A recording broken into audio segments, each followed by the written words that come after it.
साँच में मजा बरिए तो जानू तोरा गोर गोर चेहरा पर कोनिया लगा ले फगुआ के फायदा के जान तू उठा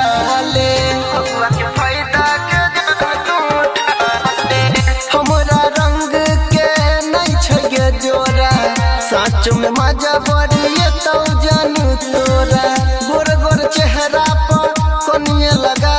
ले फगुआ के फायदा